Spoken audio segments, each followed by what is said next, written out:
legends on each MLB team, of course, joined with Randy Wilkins, who's a filmmaker, director of The Captain for ESPN, director of Apple TV show Deer, and Chris Towers as well, who's a baseball analyst, writer, and podcaster for CBS Fantasy. Guys, thanks for joining me here to talk about some Never Hall of Famers. Are we ready? We got a good list going? Thanks for having me. It's exciting to be here and ready to talk about some Hall of Fame guys. I'm really excited. I love talking about remembering guys. You know, that's basically what we're doing. So I got my whole list. I got some backup options in case we need them. I've got some questions, so I'm ready. Oh, yeah, no, let's get it started. So I think we should start off with the National League East. We got two National League East guys here, a little bit more than the American League East there with the Yankees, Randy. But how about we start with your Marlins there, Chris? I got to give you the floor. Who are you going with first and foremost? All right, so he's not actually eligible for the Hall of Fame. It's Jose. I put Jose, period. No need to even question it. He is my favorite baseball player of all time. Obviously, the reason he's not eligible for the Hall of Fame, he didn't pitch long enough. His life was tragically cut short. One of the best pitchers I've ever seen. The connection that he had with the Miami community, being a Cuban refugee, was just, it was unlike anything I think that Miami baseball will ever see. And one of the most special players that I think has been in Major League Baseball in my lifetime. Yeah, I remember I got to see one of Jose Fernandez's first starts ever he made at Citi Field. And just as a rookie, that was kind of relatively unknown at the time. He had some promise. But I remember watching him pitch, and me and my dad were like, this guy is going to terrorize us for years and years to come. He really was a special player on the field. Randy, who did you have for the Marlins? I actually had Gary Sheffield. Ooh, okay.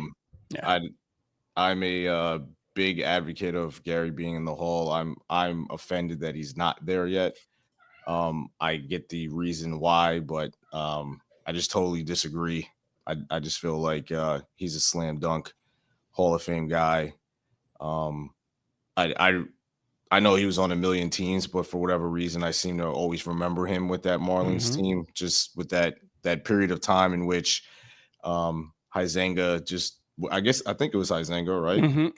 Yep. Just went for it, and the impact he made with Alou and some of the other guys that were there, and winning that title in 97. I just think Gary should be in the Hall of Fame. I don't know what team he would represent, but it's just for the sake of this exercise, I'm just like dumbfounded that he's not in the Hall of Fame. It's one of those ones where, like, okay, maybe like his defense was bad and that's why his wins above replacement is a little lower than you would want for a right fielder. And, you know, there were some steroid questions, but I don't know how fair any of that was. But it's just like, it was sort of like Vlad Guerrero, where like people would be like, oh, his defense was bad. He only had 50 wins above replacement. He was a fringe. It's like, no, if you watched him, Gary Sheffield was a Hall of Famer, one of the most terrifying baseball players in history. Like that bat waggle. I feel like he used to talk to himself when he was batting too. Yeah. He was just like super intimidating. I feel like if you were a pitcher, you just did not want to face him.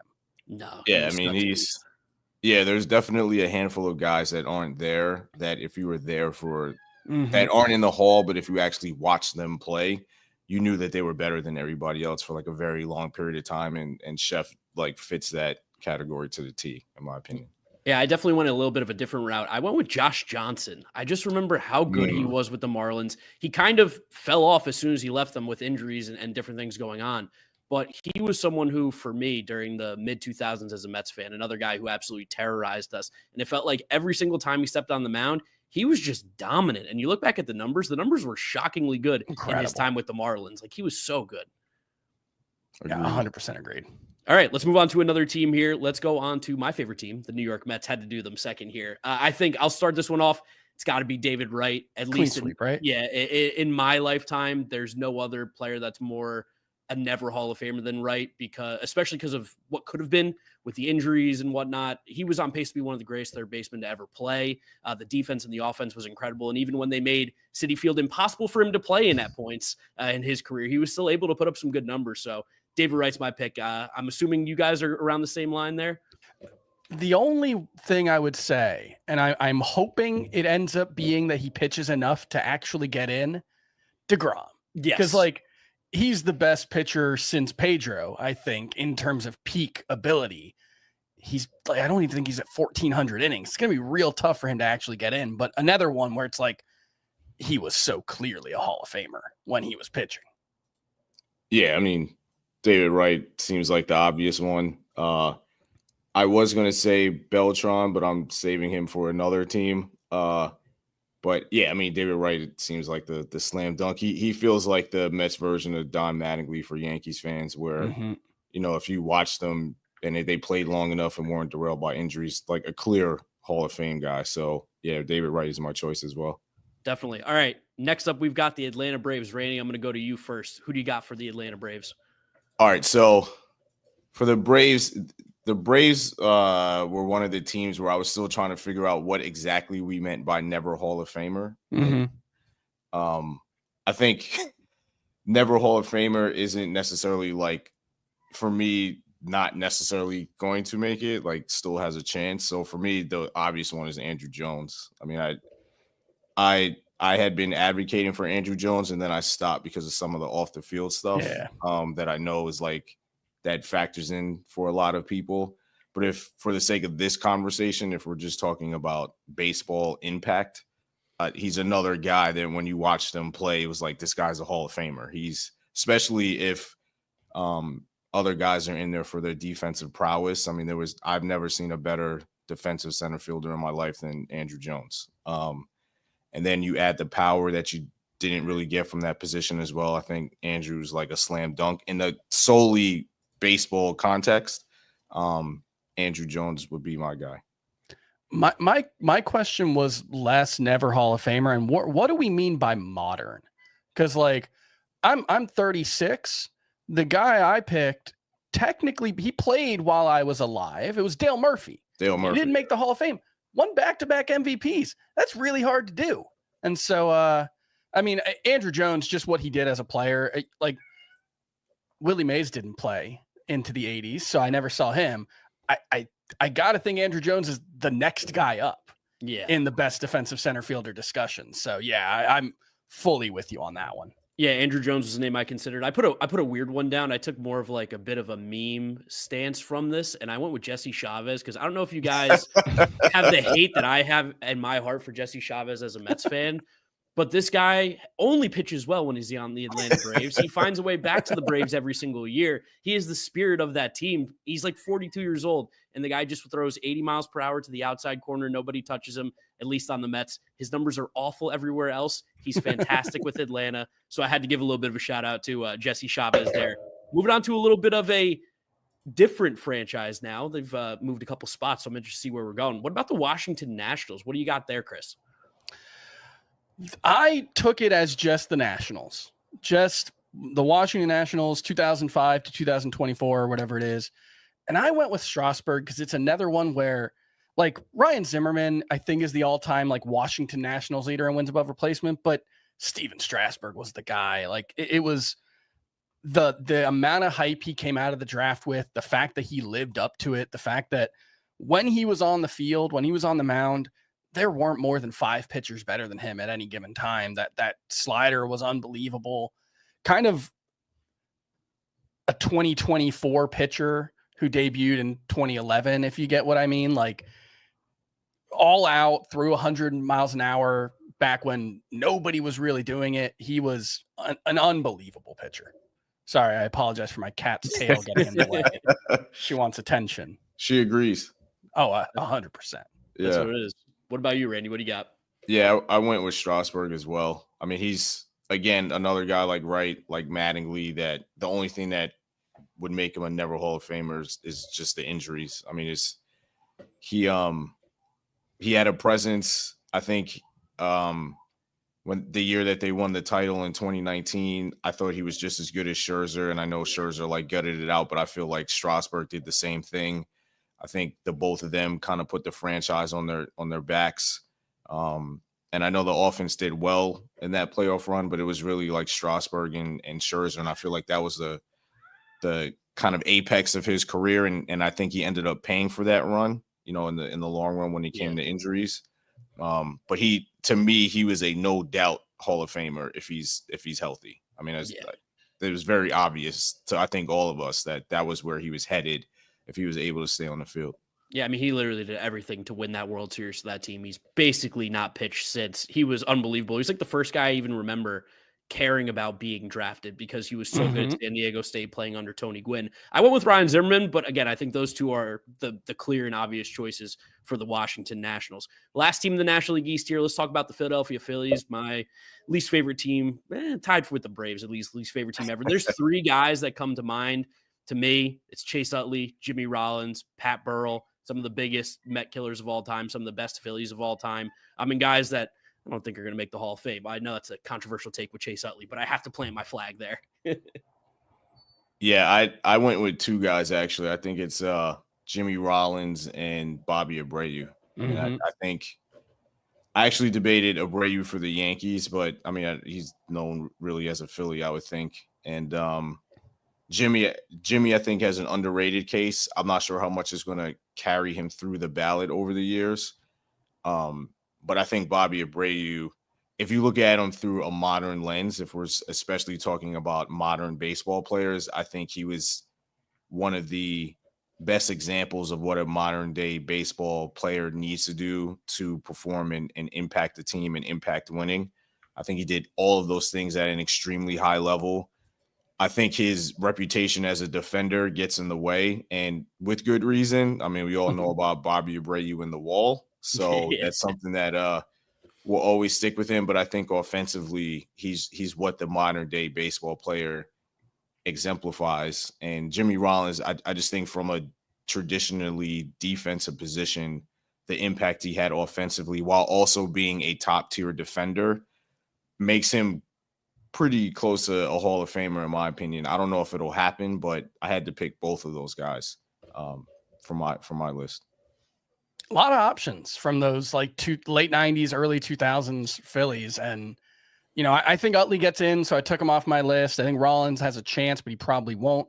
I went with Abreu. He's a guy that, man, if he's born 5 years later, he's so much more well-recognized in his time. And also he's a part of those Phillies teams that win the World Series, and he gets more acclaim because of that. So just kind of a victim of circumstance, played for a down version of the Phillies, but was just stepped on the field at 24 and had a 906 OPS. And just for the next decade was exactly that good, basically.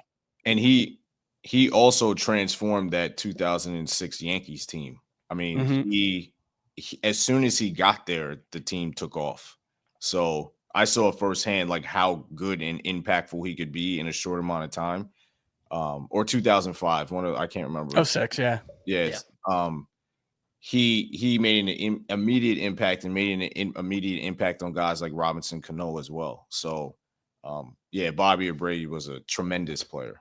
All right, switching up the divisions here now. Chicago Cubs, kind of like you mentioned there, Chris.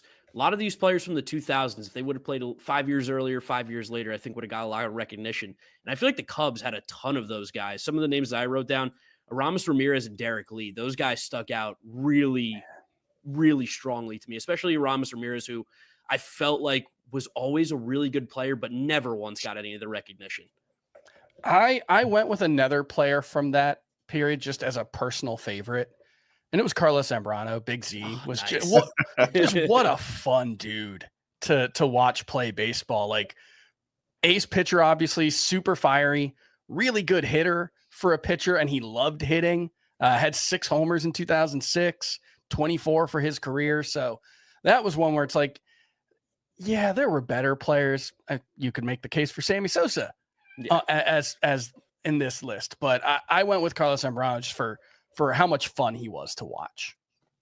Yeah, I had Ramirez as well. I think he's, speaking of Bobby Abreu, I think he came a little bit too early for that Cubs franchise. And I think he was there for a period of time when the Cubs were like getting close and had their moments, and then they fell back. And then, then they came, then they rose to prominence after he left.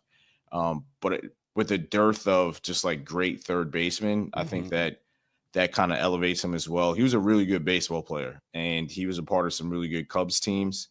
But I think if he was on the 2016 team, you have Chris Bryant in the outfield or something, Aramis Ramirez gets a little bit more recognition. But for people that like really paid attention to his career and to those teams, even those Brewers teams, I think he was a really good player. And I don't think he's going to make the Hall of Fame or anything, but Hall of very good for Ramirez. Yeah, I mean, the Cubs had just a ton of players like that. I feel like the Cardinals, being one of their big rivals in that division, a little bit opposite. It was kind of difficult for me to find guys for the Cardinals that felt like they fit this. I ended up going with Chris Carpenter. I just remember him being with the Cardinals. I know he was a Blue Jay too at one point, but the 2000 run he had with the Cardinals, where he was just one of the best pitchers in baseball, felt like for a 3 or 4 year stretch. And it just kind of happened a little bit too late in his career to ever make that push to get him to be a Hall of Fame type player. Who'd you have there, Randy? Wainwright. Yeah, Wainwright was also on my list too. I'm worried. I can't take my bias away with him when it comes to Hall of Fame talk. Yeah, I get it. I think Wainwright, obviously, he kind of like fell off a cliff towards the latter end of his career. But whenever I think of the Cardinals, I think of Adam Wainwright and Yadi Molina. I just feel like they represent that franchise extremely well. I have a controversial take on Yadi. I actually don't think he's a first ballot Hall of Fame. I'm with you. I've resigned myself to it. It's going to happen, so I'm just not going to get, Yeah, I mean, that's why I didn't include him, because I know it's going to happen. So yeah, I chose Wainwright. I just think that he had a really good career and he was a really good pitcher, and to be able to close and start and be impactful on both ends for such a long period of time and being able to make those transitions. I don't think there are a lot of pitchers in the league that can do it, and he did it at a really high level. So if I had to pick a guy, it would be Wainwright. There were a couple of guys I considered along with those. There were a couple of center fielders in the 2000s on the Hall of Fame ballot who just fell off after 1 year, and it never made any sense. We will definitely talk about the other one later, but I'm going to go with Jim Edmonds here. I don't know if he definitely belonged in the Hall of Fame. I can see it. The counting stats aren't quite what you want, but I don't know, man. 393 home runs. He had a 8 year stretch with the Cardinals where he averaged 30 homers per season, played Gold Glove defense pretty much every year. I know people argue that he was an overrated defender. I think that case has been overstated a little bit. He was clearly very good. Maybe he certainly wasn't Andrew Jones, but man, as a hitter, Jim Edmonds was just terrific for 15 years, basically. I also want to give a shout out to an underappreciated two-sport star who played and starred for the Cardinals in the 90s, Brian Jordan. Nobody ever talks about him with two sports stars. He technically made an NFL Pro Bowl as an alternate, which still counts. It still goes on your record. He had like 2 7-win seasons with the Cardinals in the 90s. He was really good. So I wanted to shout out Brian Jordan just on the remembering some guys front. I like that shout out. Brian Jordan was a heck of a ball player. Yeah, he was good. Yeah, he could do it all. How about the Brewers? They're a bit of an interesting franchise. Who'd you go with there, Chris? Prince Fielder. Okay.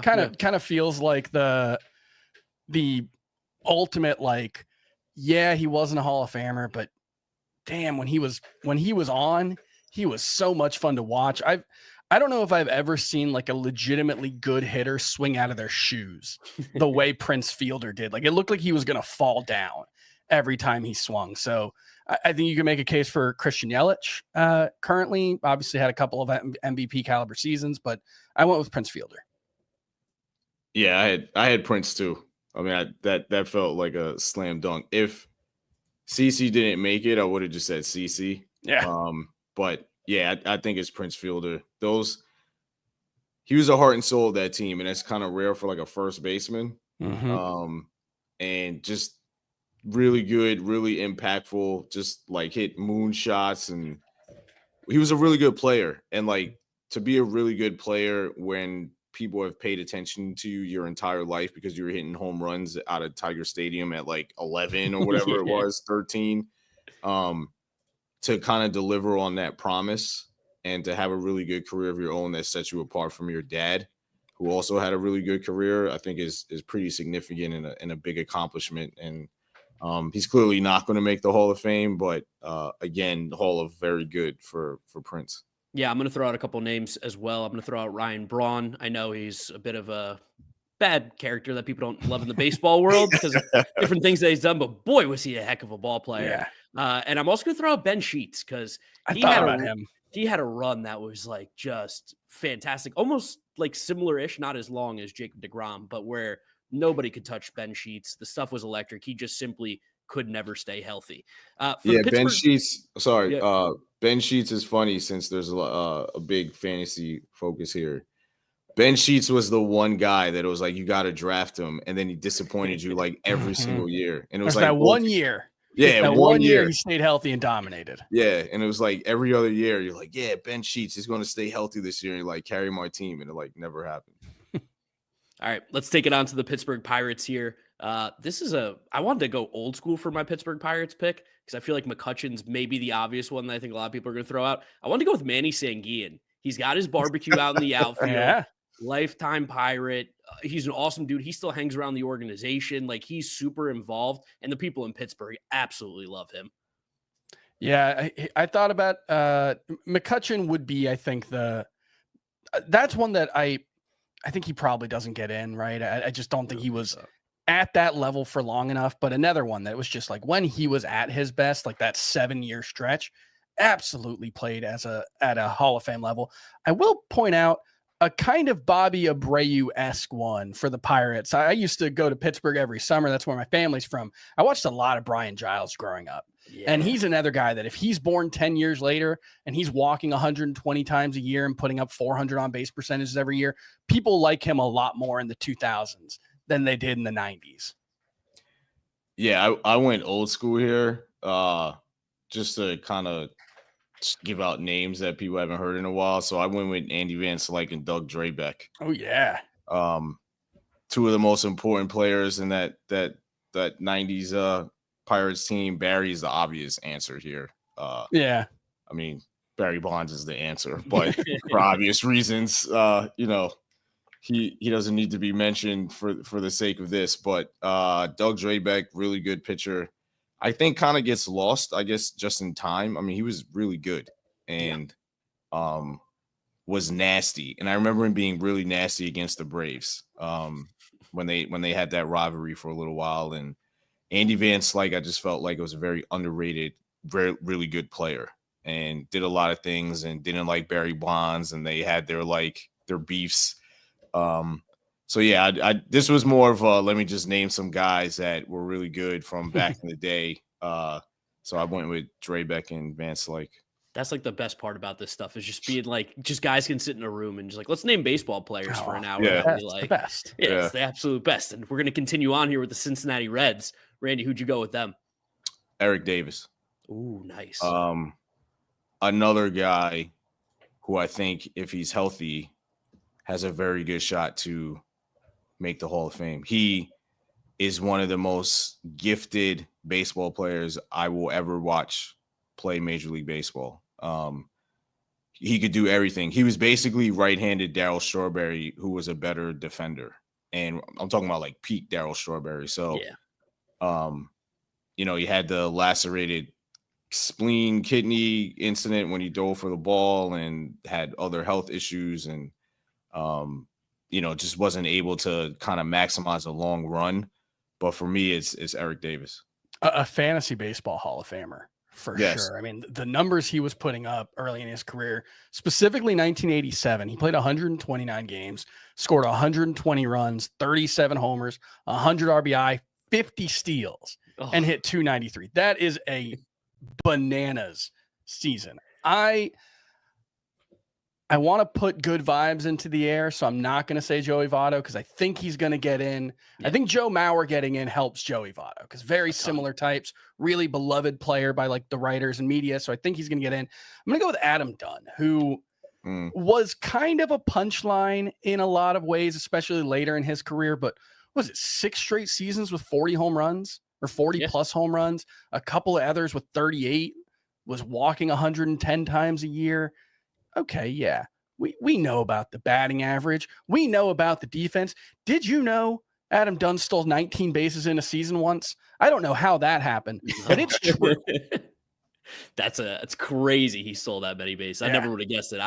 My brain was very much in that Reds era of the in between Dunn and Votto. I went with Brandon Phillips. While his Sure. numbers, they are actually a lot worse than I remember them being, but maybe that's also part of the allure to a guy like Brandon Phillips. His defensive highlights on YouTube are some of the most fun and entertaining ones to watch. So I suggest people go check that out. But yeah, Brandon Phillips had to be my guy. Yeah, love Brandon Phillips. Yeah, definitely. All right, moving on to the last division here in the National League. Let's go to the National League West. Get us started with the San Francisco Giants. Again, we're not going to say Barry Bonds because we know what's going on there, but they have a ton of names, especially guys that played recently. The one that jumped out to me instantly was Tim Lincecum. Just the insanely short-lived career, but was almost never bad for a single second of that entire career. A couple Cy Young awards. He was the freak. He was one of the most fascinating pitchers I've ever watched play. I mean, nobody pitched like him, and nobody ever will, because why would you? That was so hard to do. It was like him and Dontrelle Willis. It's like nobody's ever going to try to pitch like that. Every coach would yell at you if you did, and that was what made those guys special. So, yeah, Tim Lincecum, absolutely a Hall of Famer at his peak. I went with Madison Bumgarner. I think you could also make the Jeff Kent case, all-time leader in home runs for second baseman, I believe. So a lot of options here. Buster Posey, he's getting in first ballot. Yeah. That's another one. Joe Mauer got in first ballot. Buster Posey's going in first ballot too. Yeah, I went with Jeff Kent because I don't understand why he's not in the Hall of Fame. I'm a little lost on that one. Yeah, I don't even know what to say. I just think it's Jeff Kent. I've never really understood why he's not in the Hall of Fame. I mean, I remember a stretch where, he went to the Giants and he and Barry Bonds were like the most formidable 1-2 duo for a pretty significant amount of time. And I mean, that's what I remember. So yeah. I'm not sure why he's not in the Hall of Fame. I mean, I think, the defensive knocks and all that stuff, but I mean, just offensively from the middle infield position in a humongous ballpark playing that division with humongous stadiums. Like he didn't play in the AL East. Like I just feel like he benefited, or I'm sorry, his production was, you could say, was suppressed in some ways. Yeah, I'm not sure why he's not in the Hall of Fame. Maybe it's because he was like one of the most hated guys ever on Survivor. Yeah, I mean, that's what it was. I mean, it's funny that team has a bunch of guys that the media just didn't like. Yeah, I mean, there's like a long list of guys here in that franchise that just didn't get along with the media. Next up, we've got the Los Angeles Dodgers. Jeff Kent could also have gone there. I went with Andre Ethier because I don't remember him on any other team, and he was, I think, another guy who is probably a little underappreciated for the time. He just did a lot of things well, nothing particularly great, and he was just like boring, but he was a good ball player. What about you, Chris? I went with Oral Hershiser, who had just some really, really good. He was like super inconsistent in his career, but had some really, really good seasons. I think he won at least one Cy Young. It might have been two. He was awesome. I think you could also make the case for Matt Kemp at his best, and Sean Green had some really bonkers seasons. Obviously, a little bit with the Blue Jays, but 49 homer season with the Dodgers and had a 4 home run game, right? Yes. Yep. I went with Kemp. He should be an MVP in the history of Major League Baseball. I just remember when he burst on the scene and he just seemed like he was that guy. I don't remember what led to him kind of falling off. I don't know if it was injury or he got complacent or whatever, but he had some stretches with the Dodgers that were just like really, really good. Obviously that MVP year that he should have won. So yeah, I think Hershiser is a great call. But I went with Kemp. Yeah, Dodgers they're going to have so many players I feel like they could eventually put in this conversation, especially with what's going on now. But yeah, especially early 2000s was such a weird time for them that you just remember a couple of those key players. What about the San Diego Padres? Randy, where did you go for this one? I was kind of stuck.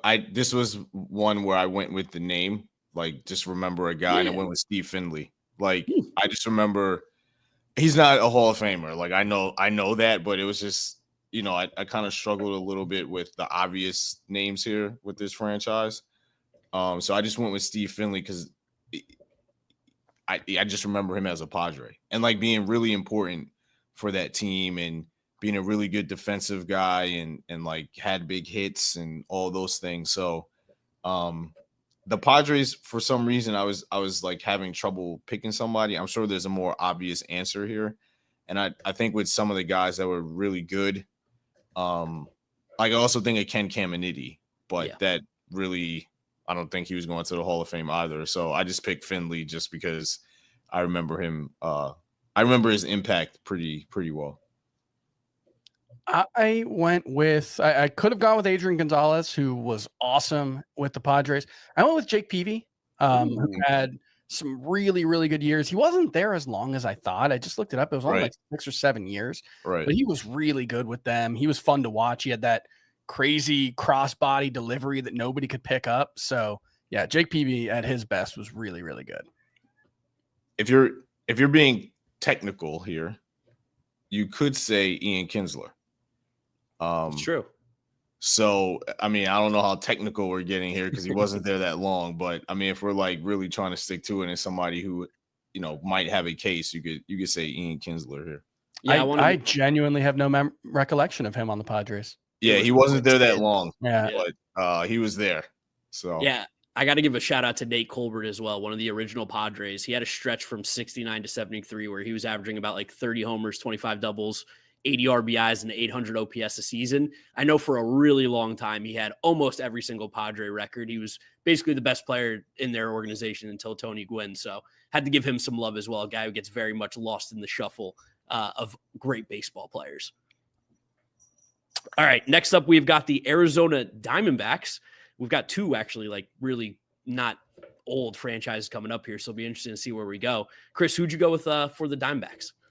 I went with Luis Gonzalez. He was the face, the best player of that first World Series. Only one World Series, right? That World Series team.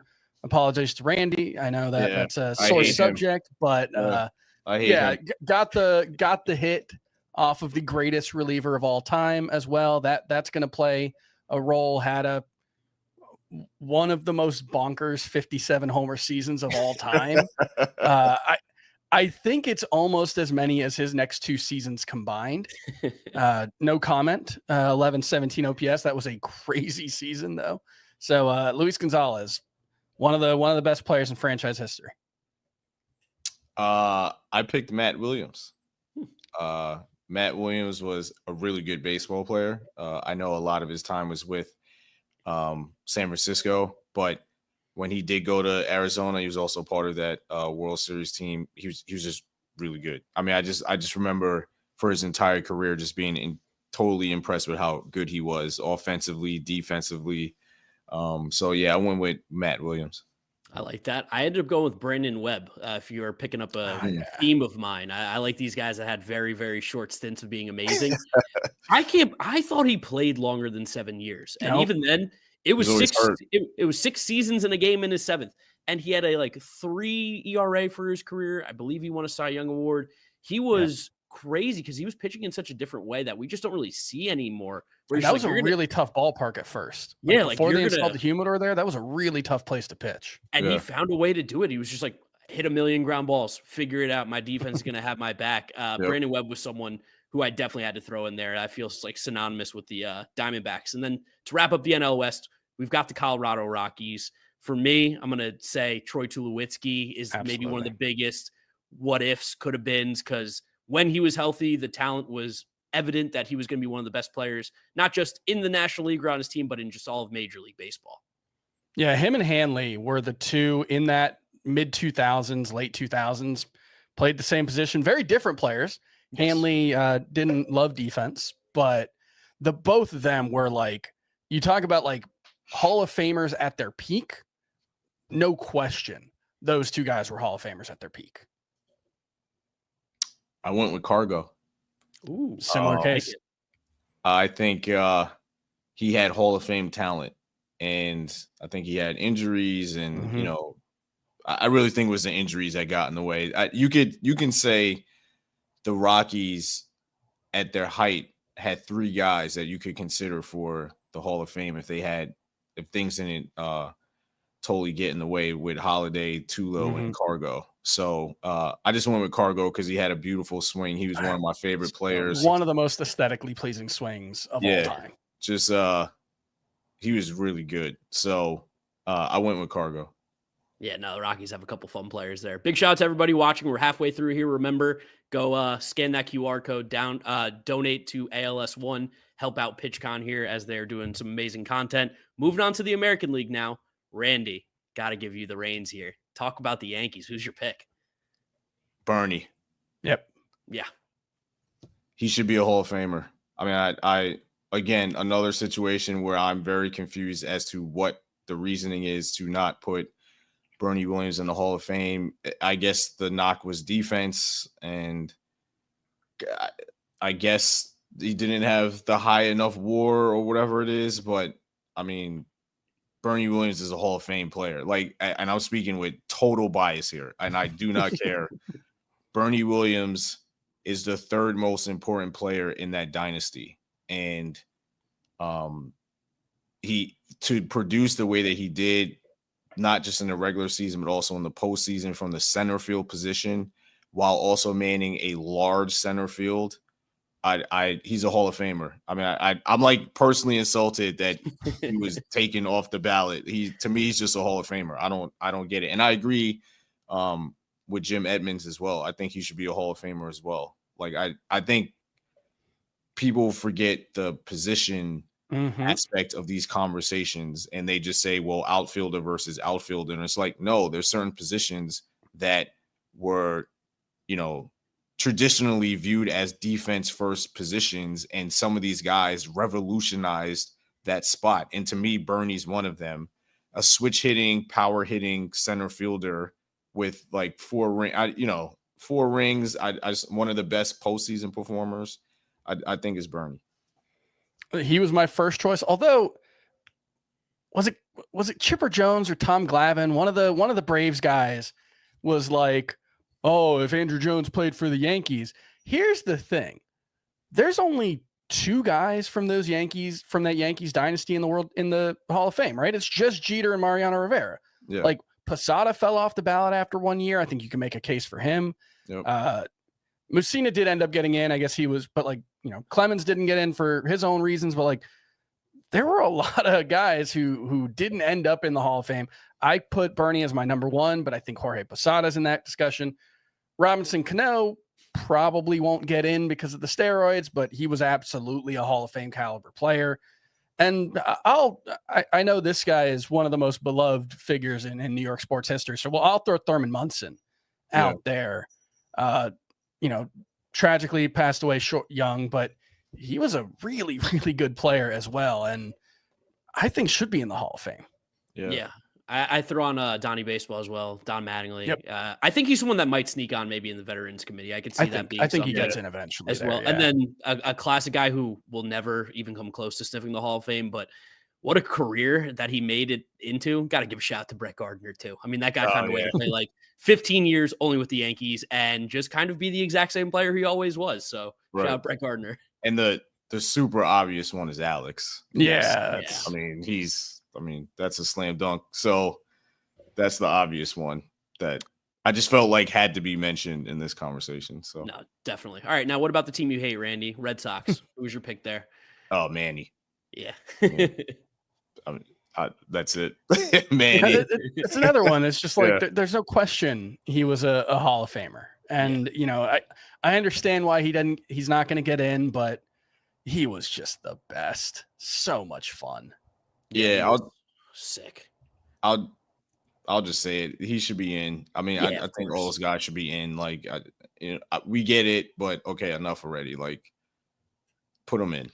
Yeah, I also shout out Tim Wakefield. Tragically passed away about almost 2 years ago now, a year and a half ago. But in terms of knuckleball pitchers, one of the greatest to ever do it. I know he wasn't only a Red Sox, but the majority of his prime was with the Red Sox, and really just kind of was a different player that we will maybe never see again. Mm-hmm. I'd also throw Nomar on there, and Dustin Pedroia at their best were absolutely Hall of Famers. And Dwight Evans is one of those older guys who he should probably be in the Hall of Fame. Like Jim Rice got in the Hall of Fame. Dwight Evans was a better player. Yes. Like I think he should have gotten in. Yeah. I would also say Josh Beckett. That 03 run. I know we're talking about the Red Sox, but that's about as good as anyone's ever done it in the playoffs. Yeah, and at his peak, he was very clearly one of the best pitchers in baseball. Didn't have a long enough peak, but also fun fact, he almost was a Ranger and not a Red Sox. He was going to be traded for Alfonso Soriano. Whoa. And Tom Hicks nixed the deal. So that could have changed a lot of franchises' history if that deal went down. Oh, no doubt. Yeah. How about the Toronto Blue Jays? One of the guys that I wrote down, I'll never forgive the baseball writers for getting Carlos Delgado off the ballot in 1 year, which is insane. I think the guy is a no doubt Hall of Famer, let alone should have at least been on it for a second year. But if it wasn't him, Vernon Wells too had a really nice chunk of time with the Blue Jays when they were so terribly bad.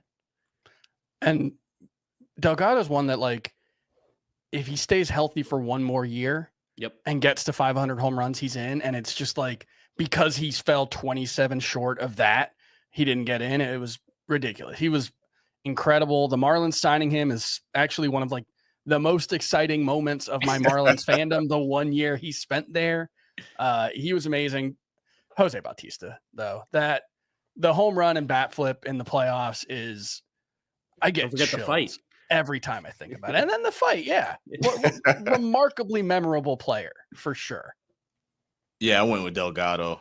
I mean, another one of those situations where it's like he was one of the best players to watch in that position in that time. Like, he definitely deserved to be on the ballot longer. I don't know if he would have gotten in, but Delgado is my choice for the Blue Jays. How about for the Tampa Bay Rays, short-lived franchise? A couple names I feel like jump out. Got to be Evan Longoria, probably. Yeah. David Price, I think, is the other one. I think both of those guys. I didn't go with Price just because I think he's got a chance to get in. I'm not sure how good of a chance, but probably a better chance than Longoria.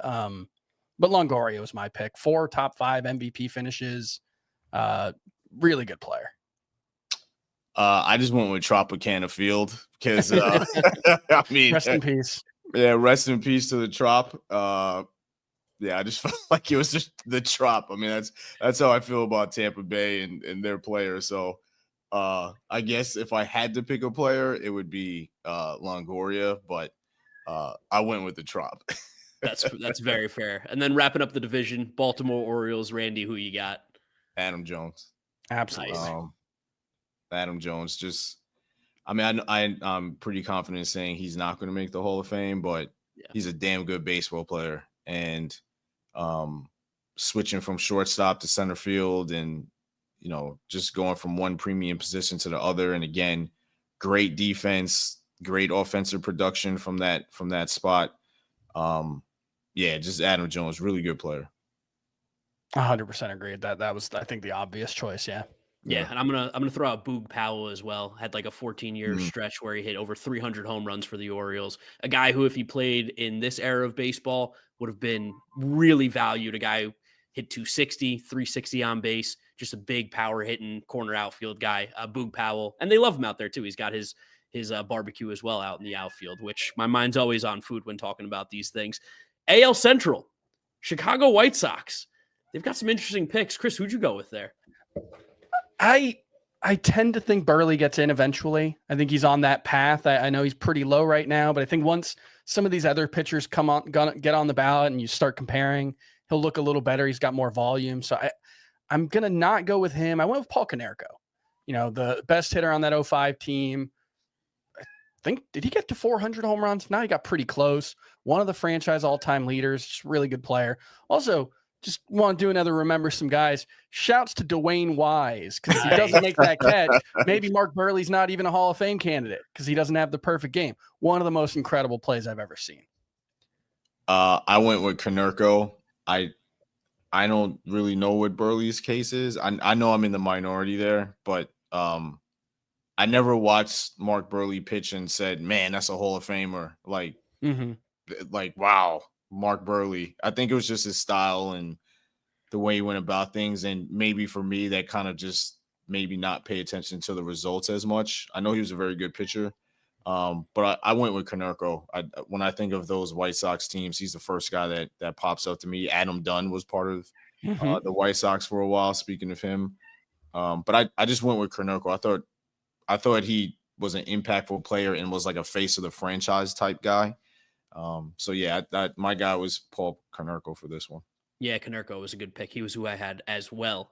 For the Minnesota Twins, I went a little bit, not necessarily a modern guy in terms of like the 2000s players, but Kent Herbeck for the Twins was a lifelong Twin, 14 years, nearly 300 home runs, and OPS at 850, another like 280, 360, 480 slash line guy.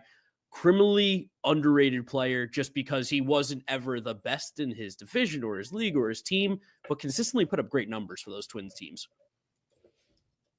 Yeah, go ahead. Oh, sorry. I went with Johan. Oh, of course. I mean, yeah. See, as a Mets fan, it's just I think Mets immediately. Yeah, of course. Can't do that. yeah. I went with Johan. I don't even think that needs to be explained. Like he was unbelievable. And for a while, when the Yankees didn't get him, I was like very upset. And then when they got CC, so I felt better. But yeah, Johan is my choice.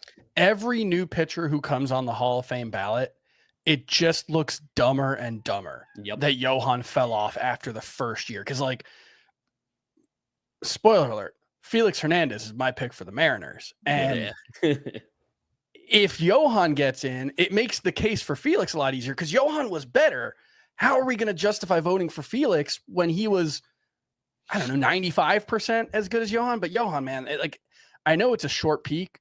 There aren't many better peaks in the past 50 years. Yeah. He was so unbelievable. And you talked about when the Yankees made a move, like how excited, or the Marlins made a move, you were so excited. When the Mets signed Johan, that was like one of the first moves of my life where I'm like, oh my God, like, is this happening? Did we just get a good player? This doesn't happen to our team. So yeah, he was an unbelievably special player. Johan was one of those guys where it's like, okay, he's pitching that night, you're gonna lose. Yeah.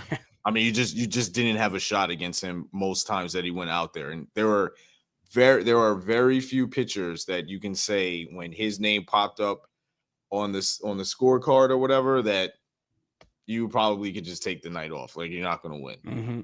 He was great. For the Cleveland Guardians, Chris, who did you go with?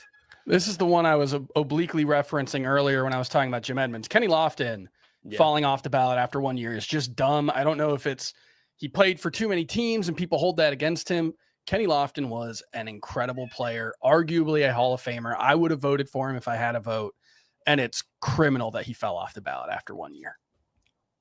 I would argue Kenny Lofton is the second, third, fourth greatest leadoff hitter in the history of baseball. I mean, that guy did everything. He did everything. You can also say that in that loaded lineup that they had, he was the most important guy on that team. Yeah. Like, that's how good he was. He was really good and a great basketball player as well. Yeah. I went with Albert Bell. Me too. You talk about somebody that he got in the box and you were like, okay, this guy's going to get a hit and he's going to hit a home run right now. Every at bat, it was Albert Bell. It was just unbelievable, insane as a human being, just an absolute nut. But that man could hit a baseball. It is one of the craziest stats, I think, in baseball history is that he is the only person with 50 doubles and 50 homers in a season. And he did it in a strike shortened season. Yeah, he did it in 143 games. Yeah, he was a freak. Absolute master of the craft. So locked into hitting that, in Baltimore got hit by the pitch and was like, I'm not going to first. Nope. I'm going to hit I plan to hit a home run and you're not going to get in my way. One of the best baseball moments of like the last 20 years in Baltimore when he just refused to go to first base. That or when he trucked Fernando Vina for being in the baseline, just kind of goes completely out of the way. It's like, what if I throw you like you're a rag doll? Yeah. I mean, he might be bigger than baseball for those things there. Detroit Tigers. Where did you guys go there? I went old. I went Norm Cash. I don't know if that's a name that a lot of people are familiar with, but Norm Cash has one of my favorite season stat lines ever because back in 1961, he had a 41 homer, 132 RBI season, hit 361 with a 487 on base, 1148 OPS, and did not win the MVP. Didn't even finish second or third because Roger Maris hit 61 home runs that year. Mickey Mantle hit 54. And there was a guy, Jim Gentile, I don't know how to say his name, not a name I'm familiar with. He hit 46. It was just like, sorry, you had the fourth best year, actually. Wow. Yeah, that's bonkers. That's terrible for him. Yeah, it's unfortunate. Wow. 1100 OPS, and it's like fourth place. How about that? Yeah. Jeez. I went with Lou Whitaker. I think he's probably the obvious call. He should have been in the Hall of Fame already. It's definitely one of these guys that, like, he's getting up there in age, man. I hope we don't do this. I hope we don't do wrong by him. I hope we don't. I hope we get him in before he passes away, because he absolutely belongs in the Hall of Fame. Yeah, Lou Whitaker was the obvious one. I just went with Curtis Granderson just because I love Curtis Granderson. I mean, this was really just a biased thing. He was awesome. That's fine. And yeah, I just went with Curtis for obvious reasons. Good ball player, seems like a really great guy. I think one of the faces of that team during that period of time, and you know, I like Curtis, so he was my guy for this one. Yeah, I mean, just generally one of the best baseball people that has come through the game in the last 20, 25 years. Wrapping up the division, Kansas City Royals. I think we all agree that Zach Greinke's going to make it there, so I'm not going to throw his name out there. Instead, I went with Mike Sweeney, who made a couple all-star teams in those awful, awful Royals teams. Yeah. But he could mash Mike Sweeney. Like, it's just a name that always sticks in my head for some reason. What about you, Chris? This is kind of a troll answer. I'm going to go with Sal Perez just because I absolutely do not think he should be in the Hall of Fame. And it's like a worse version of the Yadier Molina one, where like Yadier Molina will get in and I'm fine with it. Sal Perez, it's going to be like a real fight, and it's going to be so annoying because, like, he's a good player and a really important member of that team and was on the World Series team and like a franchise legend. And he should be in the Royals Hall of Fame and the Royals Ring of Honor, retire that number. And he does not belong in the Major League Baseball Hall of Fame. And that's why I'm picking him here. I'm planting a flag. Yeah, I'm planting a flag with you. Like, enough of the Sal Perez Hall of Fame talk. Like, that's ridiculous. I am going with Beltran just because I want to rant that Carlos Beltran should be in the Hall of Fame. That should have been first ballot. Yeah, and the whole like Astros thing, I get it, but he seems to be the black sheep when it was an entire organization that was a part of it, and so many people failed upwards when it came to this, that to hold that moment against him solely is hypocritical, ridiculous, moral nonsense, and I wish we would stop doing this. Like, just put him in the Hall of Fame. He was a great player. He's a first ballot Hall of Famer, like you mentioned, Mark. And to repeatedly hold the Astros situation just over him and not have this blanket uniform treatment of everyone involved just seems ridiculous to me. And I'd like to see him in the Hall of Fame now. Yeah, it's honestly like kind of disgusting what they're doing to Carlos Beltran. But hey, I'm glad you said it. Somebody needed to say it. Moving on to our last division here, we've got the American League West. Oakland A's, well, not Oakland A's, but you know what? Shout out Oakland. Oakland A's. They'll always be the Oakland A's. I went with Dave Stewart. He was integral part of a lot of their fantastic teams that they had. And he's a guy who I think will never get into the Hall of Fame, but his numbers and a couple of the great years that he had, he's just a dominant pitcher during his time. I agree with Stewart. When I realized that he wasn't in the Hall of Fame, I was confused. Yeah. I haven't looked at his numbers, so forgive me if they're just like way off base, but I just remember him being one of the best and most intimidating pitchers for a very long time on a very good team. And I don't understand why he's not in the Hall of Fame. I just remember him being really good, but his numbers might not, it might be perception versus reality here. But yeah, I think Dave Stewart is my guy as well. I'm going to mash three guys together because they're linked in everyone's imaginations. Hudson, Zito, Mulder. That's just all three of them. I like that. Yeah. That's good. Yeah, that's a time that gets lost. Skip going fast here because we're running out of time. We've got the Seattle Mariners. Chris, who'd you go? It's King Felix. Yeah, he's a good choice. They had other, like, I loved Jay Buhner growing up. He was a super fun player, but it's one of those ones where, okay, the final numbers didn't get there. He fell off at 30. At his best, you watched King Felix.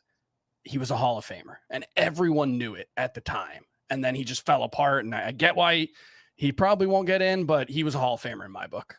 Yeah, Felix. That's the obvious one. I feel Yeah, like. I went Kyle Seager just to go on the offensive side. Kind of forgot that he retired, but he was a great player as well.